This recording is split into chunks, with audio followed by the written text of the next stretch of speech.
صبح شام کی مسنون دعائیں. جو شخص صبح شام 100 مرتبہ سبحان اللہ و بحمدہ پڑھے، یعنی صرف اتنا، تو اللہ تعالیٰ اس کے تمام گناہ معاف فرما دیں گے، اگرچہ سمندر کی جھاگ کے برابر ہو. اس کی عادت کیسے ڈال سکتے ہیں آپ؟ کیونکہ مصروف ہے نا سب، تو اتنا وقت تو نہیں ہوگا کہ جا نماز پہ بیٹھ کے 100 دفعہ پڑھ کے پھر اٹھے. کوئی ایک خاص کام جو آپ کو روز کرنا ہے، تو اس خاص کام کے ساتھ آپ ایک خاص ذکر جو ہے وہ اپنا باندھ لیں. ایک تو ہے نا کہ ہر وقت کوئی بھی ذکر آپ کریں، لیکن یہ جو مخصوص اذکار بتائے گئے مخصوص اوقات میں کرنے کے، تو ان کا فائدہ جب ہی ہوتا ہے جب ہم ان کو اوقات کی پابندی کے ساتھ کرتے ہیں. اور اصل میں اس کے پیچھے حکمت بھی یہی ہے وقت بتانے کی، کہ پھر انسان اس میں مس نہیں کرتا. صبح ہوئی، اللہ کی یاد آئی، اور سنت کے مطابق جو آپ صلی اللہ علیہ وسلم نے بتایا وہ ذکر کرنا. ویسے تو آپ کوئی بھی کر سکتے ہیں، ہر ذکر میں فائدہ ہے، لیکن آپ کے نقش قدم پہ چلنا، جہاں آپ نے قدم رکھا وہیں پیچھے رکھنا، اس کا لطف ہی کچھ اور ہے. ٹھیک ہے نا، یعنی اس میں تھوڑا فرق ہو جاتا ہے. پھر چلیے، آپ صلی اللہ علیہ وسلم نے فرمایا صبح شام 3 مرتبہ یہ دعا پڑھنے والا دن اور رات کی تکلیفوں اور نقصان سے محفوظ رہتا ہے. بسم اللہ الذی لا یضر مع اسمہ شیء فی الارض ولا فی السماء وہو السمیع العلیم. صبح شام اس اللہ تعالی کا نام لیتا ہوں جس کے نام کی وجہ سے زمین و آسمان کی کوئی چیز نقصان نہیں پہنچا سکتی، اور وہ سننے اور جاننے والا ہے. آپ صلی اللہ علیہ وسلم اس دعا کو بھی روزانہ صبح شام 3 مرتبہ پڑھتے تھے. اللہم عافنی فی بدنی، اللہم عافنی فی سمعی، اللہم عافنی فی بصری، لا الہ الا انت. اس دعا کو آپ صبح اور شام کے مثلا سنت کے بعد یا فرض کے بعد اگر مقرر کر لیں تو انشاءاللہ تعالی پھر بھولیں گے نہیں. اے اللہ میرے بدن میں عافیت عطا فرما، اے اللہ میری سماعت میں عافیت عطا فرما، یعنی میرے کان ٹھیک رکھ. اے اللہ میری بینائی میں عافیت عطا فرما. آپ کے سوا کوئی بھی معبود نہیں ہے، کیونکہ انسان کی جسمانی صحت اس کی عبادت کے لیے، اس کے کام کاج کے لیے، فرائض کی ادائیگی کے لیے بہت ضروری ہے. تو آپ صلی اللہ علیہ وسلم 3 بار صبح اور شام یہ پڑھتے تھے. اب ویسے تو آپ ایک بار بھی پڑھ سکتے ہیں، لیکن اصل سنت کیا ہے؟ پھر 3 بار پڑھنا. آپ صلی اللہ علیہ وسلم نے فرمایا کہ جو شخص سورہ اخلاص، سورہ فلق اور سورۃ الناس صبح شام 3 بار پڑھے گا تو وہ ہر قسم کی آفت سے محفوظ رہے گا. ترمذی کی روایت ہے. آپ صلی اللہ علیہ وسلم نے سیدہ فاطمہ رضی اللہ تعالی عنہا کو ہر صبح و شام یہ دعا مانگنے کا حکم دیا تھا، یعنی آپ نے اپنی بیٹی کو یہ دعا سکھائی تھی. یا حی یا قیوم برحمتک استغیث فاصلح لی شأنی کلہ ولا تکلنی الی نفسی طرفۃ عین.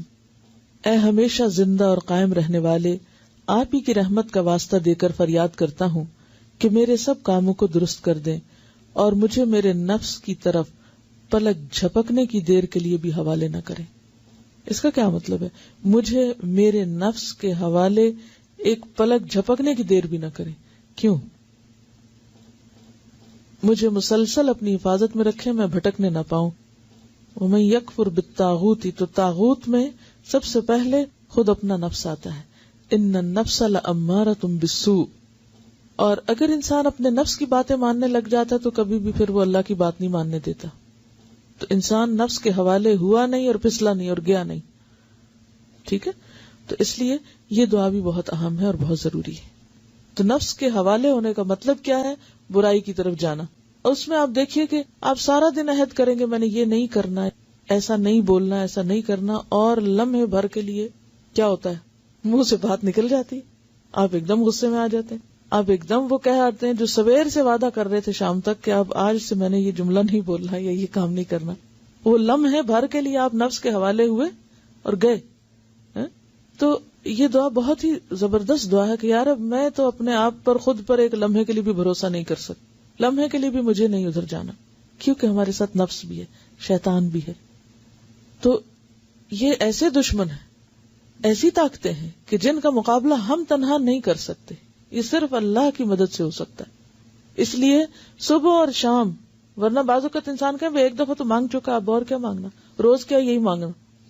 یعنی آپ کے ذہن میں یہ آ سکتا ہے کہ سویرے بھی مانگو، شام بھی مانگو، وہی باتیں، پھر ریپیٹیشن.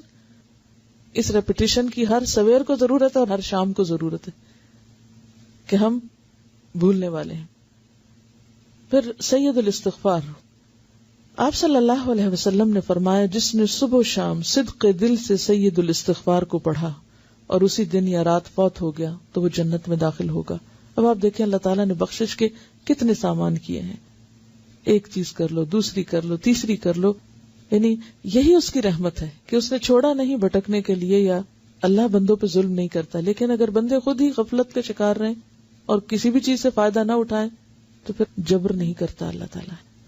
سید الاستغفار یہ ہے: اللہم انت ربی لا الہ الا انت خلقتنی وانا عبدک وانا علی عہدک ووعدک ما استطعت اعوذ بک من شر ما صنعت ابوء لک بنعمتک علی وابوء بذنبی فاغفر لی فانہ لا یغفر الذنوب الا انت. اے اللہ، آپ ہی میرے رب ہیں، آپ کے سوا کوئی عبادت کے لائق نہیں. آپ نے مجھ کو پیدا کیا ہے اور میں آپ کا بندہ ہوں، اور میں اپنی طاقت کے مطابق آپ سے کیے ہوئے عہد اور وعدے پہ قائم ہوں. میں اپنے برے اعمال کے وبال سے آپ کی پناہ چاہتا ہوں. میں آپ کی نعمتوں کا اقرار کرتا ہوں، یعنی جو بھی آپ نے نعمتیں مجھ پر کی ہیں ان سب کا اعتراف کرتا ہوں، اور اپنے گناہوں کا بھی اعتراف کرتا ہوں. یعنی ایک طرف تو نے مجھے اتنا کچھ دیا اور دوسری طرف میرے گناہوں کے ڈھیر ہیں. آپ میرے گناہوں کو معاف فرما دیجئے، کیونکہ آپ کے سوا کوئی بھی گناہوں کو معاف نہیں کر سکتا. یعنی کسی انسان، کسی جن، کسی فرشتے کے اختیار میں نہیں کہ وہ بندے کے قصور معاف کر سکے. اصل معافی اللہ ہی کی طرف سے ہے.